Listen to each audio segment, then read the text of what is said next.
This trade makes sense to me for both teams. For the Bengals, it felt like with Browning that they were just kind of giving up on the season. You're tuned in to the Ross Tucker Football Podcast, guiding your gridiron journey, none other than your host, former NFL lineman, Ross Tucker.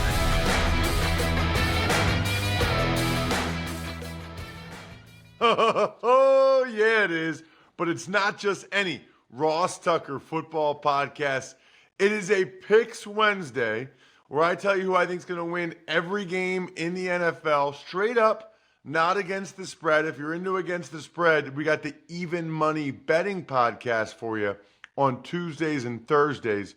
Plus, if you're into college football wagering, we have the College Draft Podcast, which we release on Mondays as well. Plus, there's a bunch of news to get to today, more so than we've had on a Wednesday in a long time.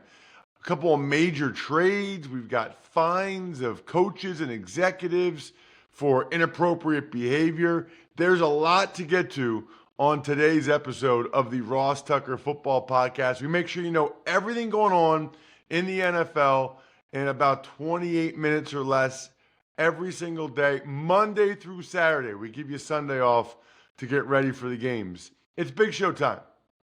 Want to know which team is going to win every single game on Sunday? Then listen up. All right, Ross, we're going to kick off with Thursday night's game. That'll be in New York. The Giants, they're hosting the Eagles. We'll be in Jersey. Yeah, I got to go with the Eagles in this one. Now, obviously, neither team had their finest performance this past Sunday. Probably both happy to have a short week.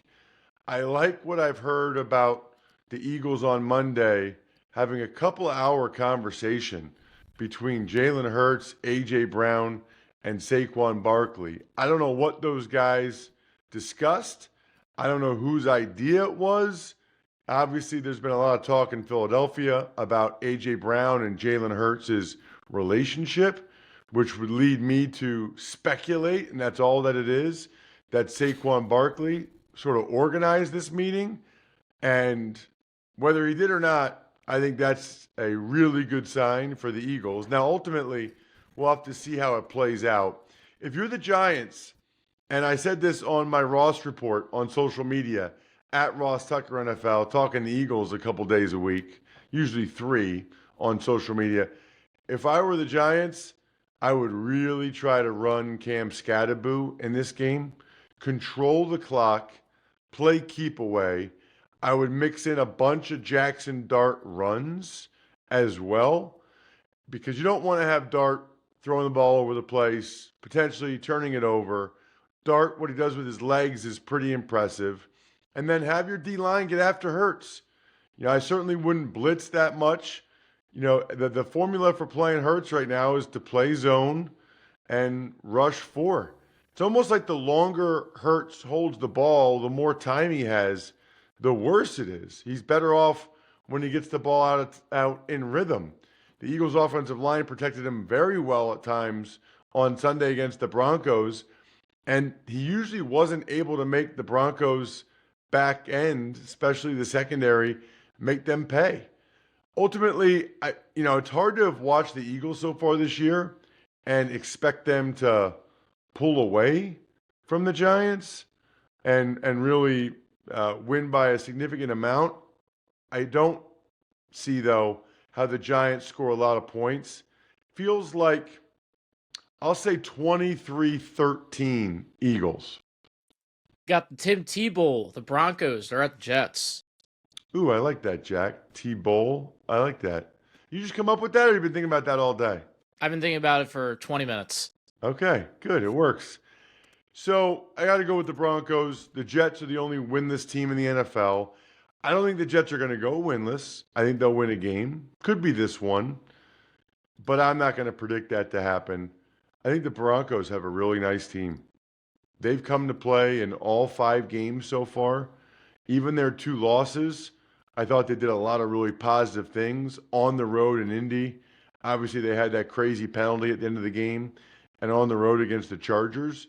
Broncos feel like a team to me that could win a playoff game or 2. I don't know that I think they can go to the Super Bowl, but I think they could win a playoff game or two. The Jets, not so much. The biggest disappointment by far about the Jets is their defense and forcing 0 turnovers. That can't continue, right? That they're going to get a penalty at some. I mean, they're going to get a turnover at some point, but I don't think they're going to beat the Denver Broncos. And the Broncos have been putting points up, so I'll say, how about the exact same score? 23-13 Broncos over the Jets. Next up, we've got the LA Rams. They're going across the country to Baltimore to play the Ravens.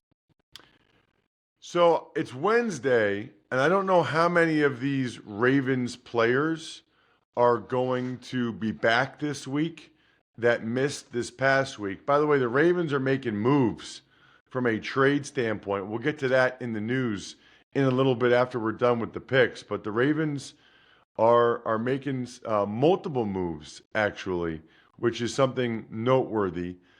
Whether they're trying to shake things up or they just feel like they're trying to correct a need, whatever the case may be. I still like the Rams. Rams a little bit extra time to rest and prepare for this one. Rams extremely frustrated after that Niners loss. Both of the Rams losses have been tough. They're like the Broncos in the sense I think they got a really good team and they've performed pretty well every game. They've just found a way to not close out a couple games late, maybe mainly their field goal protection. Ravens, I don't think you'll see Lamar Jackson yet. I think they're going to try to do whatever they can to let that thing heal and so he can get to 100%. That's not good. Rams take it, let's say probably 27-20 Rams. I think that maybe the Ravens offense a little bit better this week. 27-20 Rams. Dowdle's revenge. The Panthers, they're hosting the Cowboys. Well, Jerry Jones, who we'll get to later, said a lot when they traded Micah Parsons about the run defense and how they needed to get the run defense better and that Micah wasn't helping the run defense. Well, they better be ready because Rico Dowdle's going to be ready. And the Panthers are going to try to ride him. I think this is going to be a super, super fun game that could go either way. Ultimately, in a lot of these games, you get to late in the game, who are you going to have more trust or faith in? And I know that they got it done last week, but I'll still have a little bit more faith in Dak and the Cowboys late. So let's have 27-24. Same score as last week, I think, for the Panthers against the Dolphins. The Arizona Cardinals, they're at the Indianapolis Colts. Which is why they desperately needed to win that game against the Titans. Because I do not think the Cardinals are going to beat the Colts. And so that's the difference between being 3-3 after 6 games, which is respectable, and 2-4, which puts you in a legitimate hole. I can't pick the Cardinals to beat the Colts right now. I had the Colts number 2 yesterday in my Ross Tucker Football Podcast power rankings. So I think the Colts are a very, very good team. Cardinals, it feels like something is missing. Something is missing, especially late in these games. I think it'd be good for them to even keep it to late in this game. I don't know that they will. I think maybe they'll be able to hang for a while. I have faith in their defense more than their offense. How about 23-21? Cardinals keep it close, but the Colts get it done. Could be the game of the week. The Seahawks, they're at the Jaguars. When's the last time you would say that, let alone even think that, about the Seahawks and the Jaguars? But both teams have been doing a lot of really positive things this year. This will be a real test of the Jaguars' maturity and their new head coach, Liam Cohen. They win on a Monday night. They beat the Chiefs. They're the toast of the town. Everybody's telling them how great they are. Biggest win for the Jags in years. Can they then be mature and beat the Seahawks in the very next game? I'm going to say no. I'm going to take the upset. The Jaguars are favored. I think the underdog Seahawks come into Jacksonville and catch the Jags sleeping a little bit, maybe celebrating. Really like what I saw from Sam Darnold against the Bucs. And for whatever reason, the Seahawks are better on the road than they are at home. Give me Seattle to win this one 24-23. Close, awesome game. Chargers, they're at the Miami Dolphins. Wow, this is the Power Rankings Bowl. San Diego Superchargers, San Diego Chargers against the Miami Dolphins. Miami Dolphins. Are those the only two teams I sing about, Jack? I guess the Packers, Minnesota Vikings. Chiefs. Chiefs? Well, the home. You sometimes do home of the Chiefs. Yeah, not really. All right. I'll take the Chargers to win the game. I'm not sure I feel great about it, but the Dolphins are a tough team to pick to win. The Chargers are coming off a really bad performance. I don't like that they don't have Omari and Hampton. They were involved in that trade with the Ravens that we'll get to in a couple minutes. But I do think because of these running back injuries, the Chargers are going to have to throw it with Herbert to McConkey and Johnston. I think that's good. I think the Dolphins secondary still leaves a lot to be desired. This is a fun one, I think. 27-24 in the game in which these quarterbacks are often compared to each other because the Dolphins took Tua instead of Herbert. Cleveland Browns, they're at the Pittsburgh Steelers. Browns were involved in one of those trades we'll talk about momentarily. It's very much Dylan Gabriel time. I would not be surprised if the Browns win this game, but it's tough to pick them against a team coming off a bye when the Browns are coming off the London trip. So I'll take the Steelers to get it done, but I really do think this is a close, competitive game that can go either way. 17-16 Pittsburgh. Don't go anywhere. Got to pay some bills real quick. You never know how nice it is to get something redone until you do it. I thought my old shower was fine. Oh my gosh. It's not even close. This new shower from West Shore Home in my detached garage, it is incredible. Follow me at Ross Tucker NFL because I'm going to post a picture or video or something this week so you guys see what it looks like. It is awesome. You guys can get it for free, by the way. If you do a full bath remodel, you can get a shower like I got replaced in another bathroom free. Or you can buy a house full of windows and get an entry door free. How about 12 months, no payments, no interest financing? How does that sound? And then I'm giving you guys an extra $500 with this exclusive discount. You got to schedule it through westshorehome.com/Ross. At least get the free estimate and forward it to me when you do that. You will be the winner this week. westshorehome.com/Ross. Offer expires this Saturday, October 11th. See website for details. Smirnoff likes to say we do game days because they like to bring fans together to cheer on their favorite team. Guess what?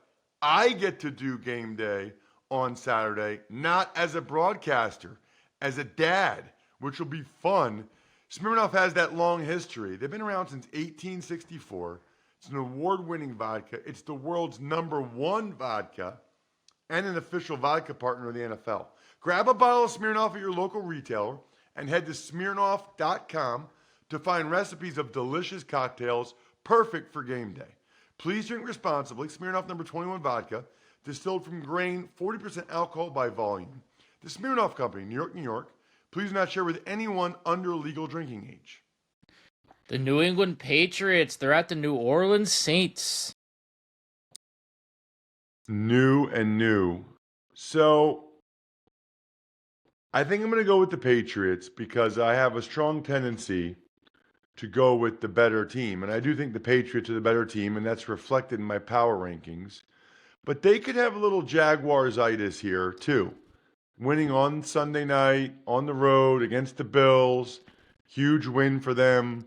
Getting a lot of praise, maybe rightfully so. I think they'll win, but I do think it's going to be a close competitive game.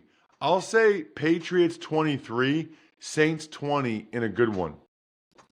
Next up, we have the 1967 AFL Championship. The Titans, they're at the Raiders. Were the Oilers in the 67 AFL Championship? Yeah, they got blown out, 47. Wow. What do you do? Just Google that quick?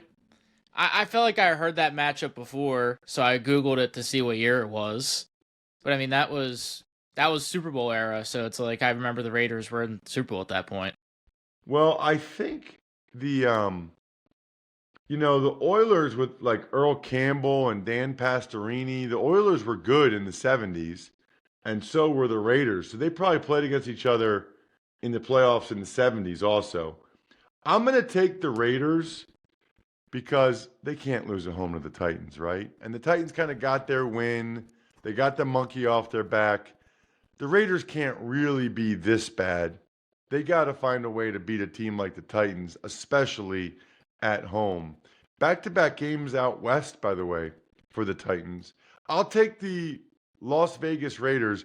Geno doesn't turn it over in this game. Or if he does, maybe one time, and the Raiders get a much, much needed win over the Titans. 20-17 Raiders. The Niners, they're at the Tampa Bay Bucks. There's some juicy good games this week. I'm looking forward to a bunch of these games. I think it'll be Mac Jones again. I don't know what the Niners, we talked about this on yesterday's Even Money betting podcast. I don't know where the Niners are at health-wise with some of the other guys that weren't able to go, like Pearsall or Jawan Jennings on Thursday night. I'd imagine they're going to let Purdy heal a little bit more, especially with Mac Jones playing this well. But the Bucs are, I think, one of the best teams in football. I just have so much respect and appreciation for how the Bucs are playing right now. That'd be impressive for the Niners with their backup quarterback to get wins like that back-to-back weeks. I'll take the Bucs to stop the Mac Jones undefeated streak here. I think it's, I'm trying to think about how many points. Probably similar to that Rams game a little bit. I'll say 24-23 Bucs. Next up, the Cincinnati Bengals are at the Green Bay Packers, potentially the new quarterback. Does Joe Flacco play already? That's the question. I'll talk more about that trade in a little bit. But does Joe Flacco get the start for the Bengals already? Of course, he recently beat the Packers a couple weeks ago as the quarterback of the Browns.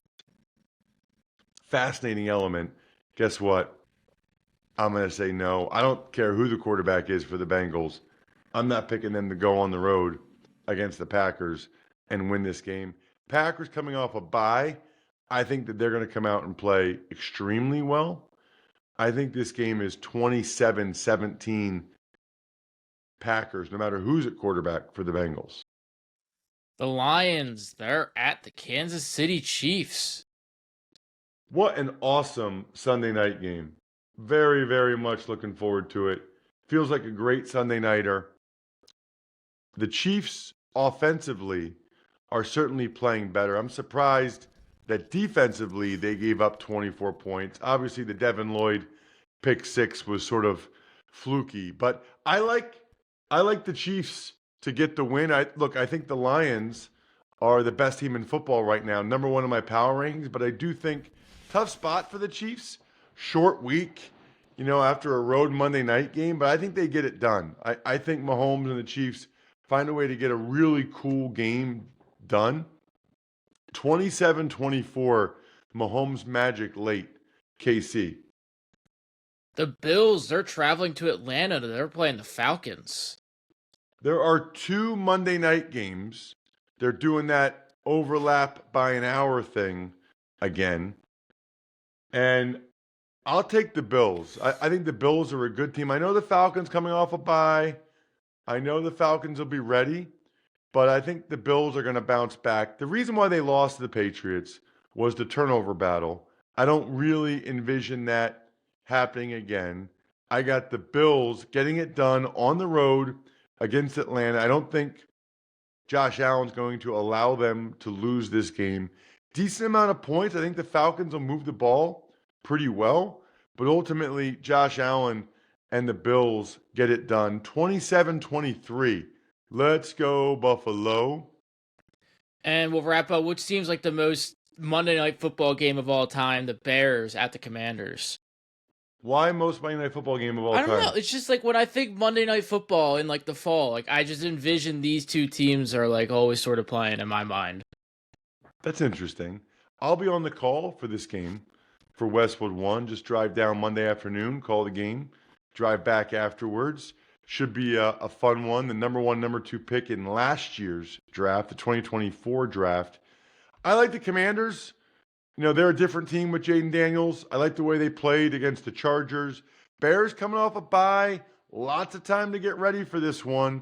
I don't think it's going to be enough. I think the Commanders are just better than them. I think Jaden Daniels is just better than Caleb Williams, who's back in his hometown. But I think that will play itself out in this one. I think it's 23-17. The Commanders get it done. More great stuff right after this. At this point, I really think my Labatt blue cooler backpack is like one of my top 10, maybe top 5 prized possessions. And I got it essentially for free just by going to rewards.labattusa.com. You buy beer, you get gear. I've told you guys before, even if you're skeptical or you don't know or whatever, first of all, you should try Labatt Blue Light. Secondly, you should go to rewards.labattusa.com just to see the sweet merch you can get if you buy beer to get that gear. On Fox 1, now you can stream your favorite live sports so you can be there live for the biggest moments. I spend a lot of time watching games on my phone when I'm traveling after games. I just did that after the Navy Air Force game. On my way back to Pennsylvania, I was looking online at games. Fox 1, we live for live. Right now, not only do they have NFL and college, but they have MLB playoffs and NASCAR. Make sure you got the Fox 1 app. Tuck's Takes. All right, we'll move to some news around the league, Ross, starting with some injuries. The Patriots, they lose running back Antonio Gibson for the year with a torn ACL. And the Cardinals, they put tight end Tip Ryman on IR, as well as the Jags with their tight end Brenton Strange. Well, that's a big loss for the Jags because Brenton Strange, I think, was their leading receiver going into Monday Night Football. They were giving the ball to Strange quite a bit. So that's a major loss to not have Brenton Strange. It sounds like it's just like a quad strain, and only out 4 weeks. Tip Ryman is a weapon for the Cardinals in the run game. So now they've lost their top 2 running backs and maybe the best blocking tight end in the league, certainly one of them. The good news for the Patriots is that they drafted TreVeyon Henderson. So the Antonio Gibson loss is a significant loss, but at least they still have TreVeyon Henderson and Ramondre Stevenson. We've got some trades. One you mentioned earlier, the Bengals, they flopped 6-round picks and a 5th-round pick with the Browns for Joe Flacco. Meanwhile, the Ravens, they trade edge rusher Odafe Oweh to the Chargers for safety Aloy Gilman and a 5th-rounder. Yeah, I think it was Oweh and a 7th-rounder to the Chargers for Alohi Gilman and a 5th-round pick. The Ravens also, by the way, signed Chauncey Gardner-Johnson. So clearly the Ravens have concerns at safety right now. Makes you wonder how long Kyle Hamilton's out too. And they drafted Malachi Starks in the 1st round. So it makes you wonder, the Ravens went out there and got 2 safeties. The Odafe Oweh thing is interesting because he's in a contract year. I guess he's not happy. I think he had double-digit sacks last year.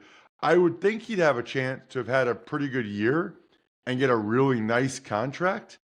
And then the Ravens, who usually like to play the comp pick game, would get like a 3rd or 4th round compensatory pick.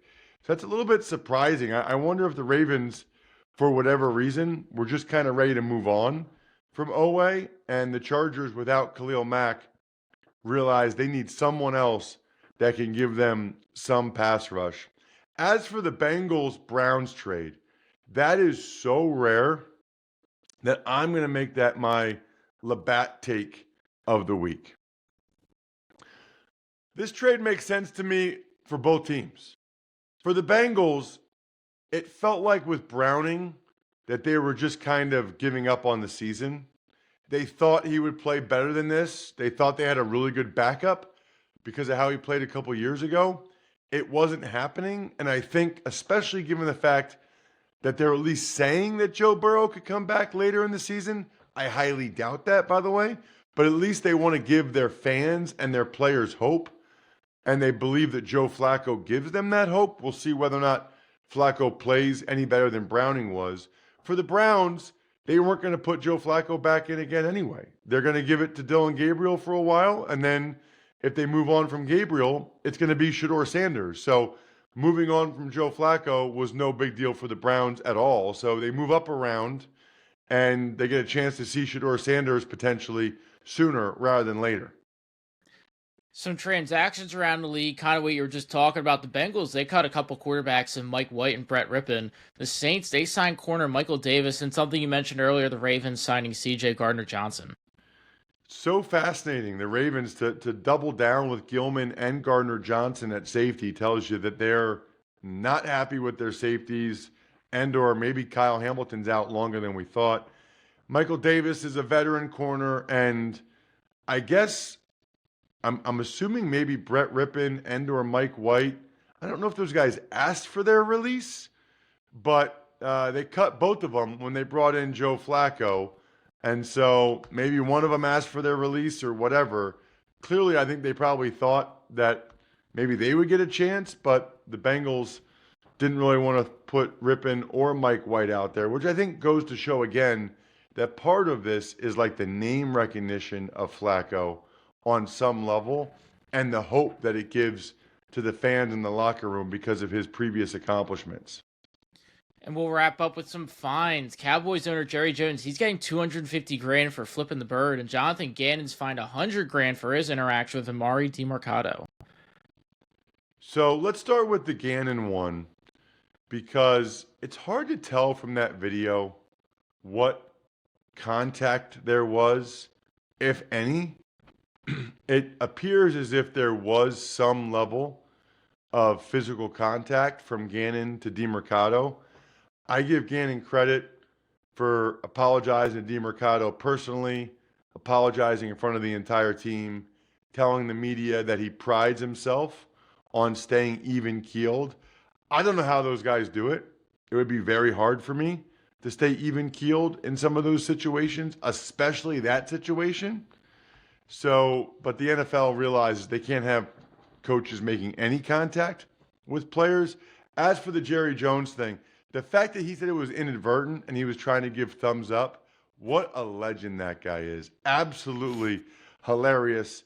Tomorrow, the next 2 days, we got Greg Cosell. So turn your notifications on youtube.com/Ross Tucker NFL and on your podcast app. We got the GOAT the next 2 days previewing almost all the games. Other than that, I think we're done here. Thanks for tuning in to the Ross Tucker Football Podcast. Make sure to also check out Even Money, Fantasy Feast, and College Draft, all on the DraftKings Network, YouTube, or subscribe to the podcast on your favorite platform. Shout out myfrontpagestory.com. You know you love it. You know we love it. You know I love it. And I want to send you guys whatever you want. You want a signed autograph? You got it. You want me to do a video for you? You got it. myfrontpagestory.com. Backofficescheduler.com. HumanHeadNYC.com. Sporticulture. Pizza Boy Brewing.